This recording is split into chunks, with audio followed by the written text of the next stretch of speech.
मैं सबसे पहले परमादरणीय हम सभी के गुरुदेव श्री श्री रविशंकर जी, इनके चरणों में नमन करता हूं।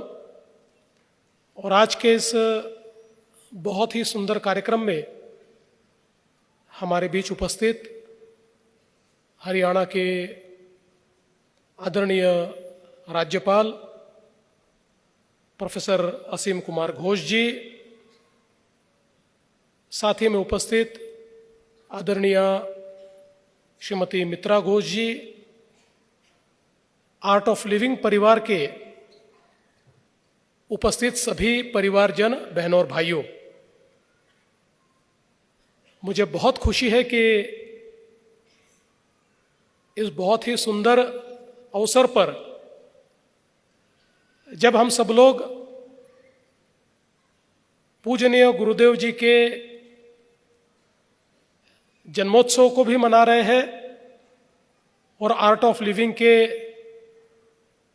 45वीं वर्षगांठ को भी मना रहे हैं, ऐसे समय मैं भी गुरुदेव का आशीर्वाद लेने के लिए आप सभी के साथ यहां पहुंच पाया। Gurudev, normally when we go to the birth celebration, we offer gifts. But what can we offer to you? We can only offer you our samarpan.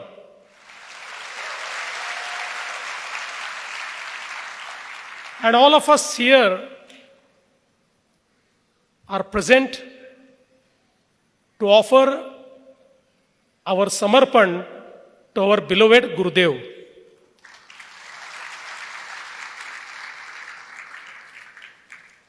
But Gurudev, instead of offering something, I would like to ask a gift from you.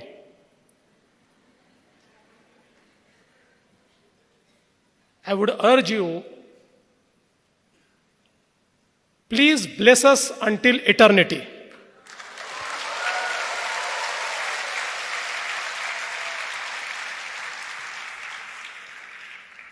हम सभी लोग जानते हैं कि हम भारत के विश्व गुरु होने की जो संकल्पना करते हैं, वो विश्व गुरु, it is not just an economic power, it is not a military power. ये तो दो चीजें बाय प्रोडक्ट है। हम जिस विश्व गुरु की संकल्पना करते हैं वो स्पिरिचुअल सुपर पावर है।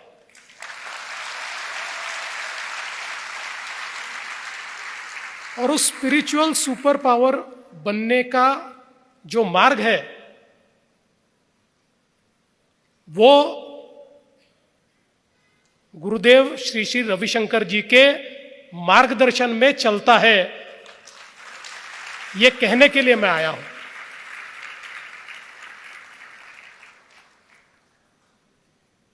भारत एक बहुत ही स्वर्णिम इतिहास का साक्षी रहा है, लेकिन केवल इतिहास के भरोसे कोई देश महान नहीं हो सकता। अपनी महानता को कायम रखने के लिए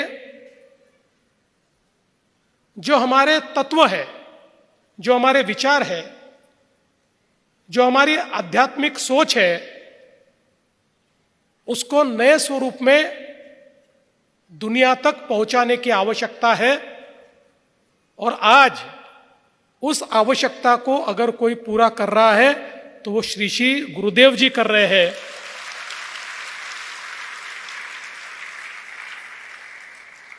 He is India's biggest spiritual ambassador to the entire world.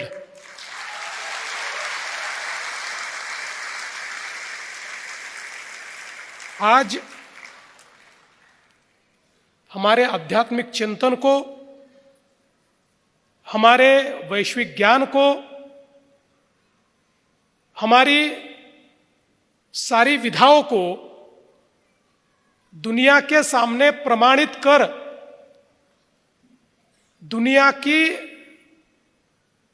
सोच को हमारी ओर आकर्षित करने का काम जो गुरुदेव ने किया है, मैं ऐसा मानता हूं कि आज उसके कारण आर्ट ऑफ लिविंग ये केवल भारत नहीं तो विश्व के अनेक देशों में लोग मानते हैं कि उनके जीवन का जरिया, उनके जीवन का अंतिम उद्दिष्ट ये उनको आर्ट ऑफ लिविंग के माध्यम से मिलेगा। और हम सब लोग ये मानते हैं कि जब हम लोग जीवन जी रहे तो चाहे वो सत्य युग हो या त्रेता युग हो या कलयुग हो, हर युग में व्यक्ति को दुखों का सामना करना ही पड़ा है।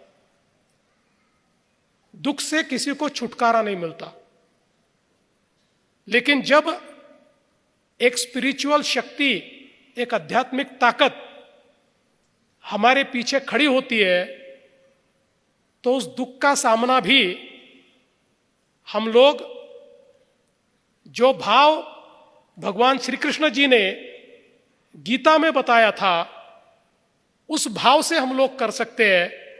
और उसके कारण न दुख में न सुख में, दोनों में भी किसी प्रकार से विचलित हुए बिना या बहुत ज्यादा हर्षित हुए बिना एक बहुत अच्छी जिंदगी हम काट सकते हैं। और मुझे लगता है कि वही विचार गुरुदेव के मार्गदर्शन में हम सभी को मिलता है। आज हम देख सकते हैं देश और दुनिया में जिस प्रकार का कार्य आर्ट ऑफ लिविंग के माध्यम से हो रहा है। महाराष्ट्र में तो पिछले 10-12 सालों से मैं स्वयं आर्ट ऑफ लिविंग के साथ कार्य कर रहा हूं। जिस प्रकार से वाटर कंजर्वेशन में आर्ट ऑफ लिविंग ने कार्य किया, लोगों की जिंदगी बदल गई।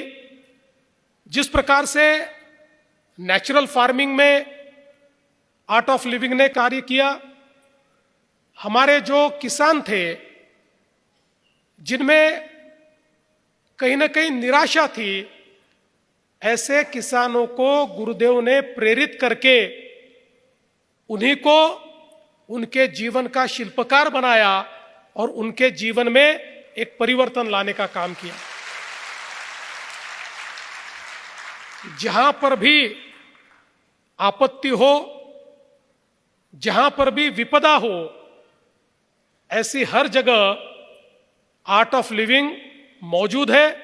गुरुदेव का संदेश लेकर हजारों हजारों वॉलेंटियर्स वहां पर काम करते और एक बहुत ही अनुशासन के साथ ये सारा कार्य चलता हुआ हम लोग देखते हैं।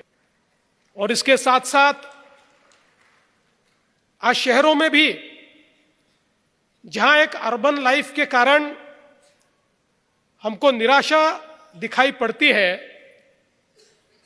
वहां जीवन का आनंद मिले ऐसे कार्यक्रम और सुदर्शन क्रिया के माध्यम से तो लोगों का जीवन बदलते हुए हम सबने देखा।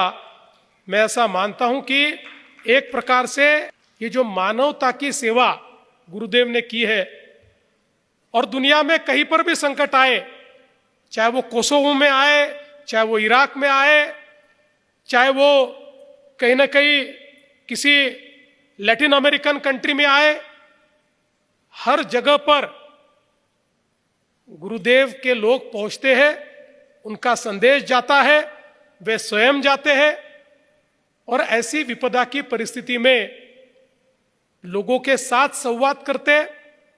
कई बार तो ऐसा भी हमने देखा है कि जो चीजें पॉलिटिकल डायलॉग से नहीं होती वो आध्यात्मिक डायलॉग से हो जाती है, ये भी हम लोगों ने देखा है। और विशेष रूप से जिस प्रकार से ग्लोबल पीस के लिए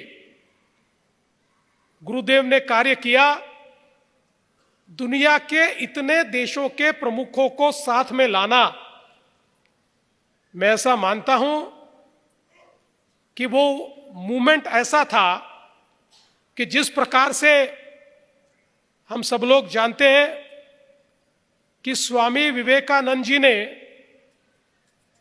एक धर्म सभा में हमारे आध्यात्मिक चिंतन को रखा और पूरी दुनिया ने हमारे आध्यात्मिक चिंतन को माना, उसी प्रकार से गुरुदेव ने पूरे दुनिया के प्रमुखों को एक साथ लाकर वैश्विक शांति के लिए भारत का चिंतन ये उनके मुंह से कहलवाया। मैं ऐसा मानता हूं ये एक भारत की और हमारे विचारों की बहुत बड़ी जीत रही है। इसलिए आज जब हम लोग गुरुदेव का जन्मोत्सव मना रहे हैं और आर्ट ऑफ लिविंग का भी 45 वर्ष पूर्ण होने का उत्सव मना रहे हैं, ऐसे समय यह केवल उत्सव नहीं है, तो जिन लोगों तक ये सुंदर विचार पहुंच नहीं पाया, जिन तक ये प्रसाद पहुंच नहीं पाया, उन तक इसको पहुंचाना भी है और साथ साथ मानवता के कल्याण के लिए, पर्यावरण के कल्याण के लिए, आध्यात्मिक उन्नति के लिए जो कार्य चल रहा है, उस कार्य को आगे बढ़ाने का काम हम सबको मिलकर करना है। फिर एक बार पूजनीय गुरुदेव जी को नमन करता हूं, उनका आशीर्वाद ग्रहण करता हूं और इसी प्रकार से आर्ट ऑफ लिविंग का कार्य चलता रहे, ऐसी ईश्वर के सामने प्रार्थना करते हुए अपने शब्दों को विराम देता हूं। धन्यवाद। जय हिंद, जय महाराष्ट्र, जय भारत, जय गुरुदेव।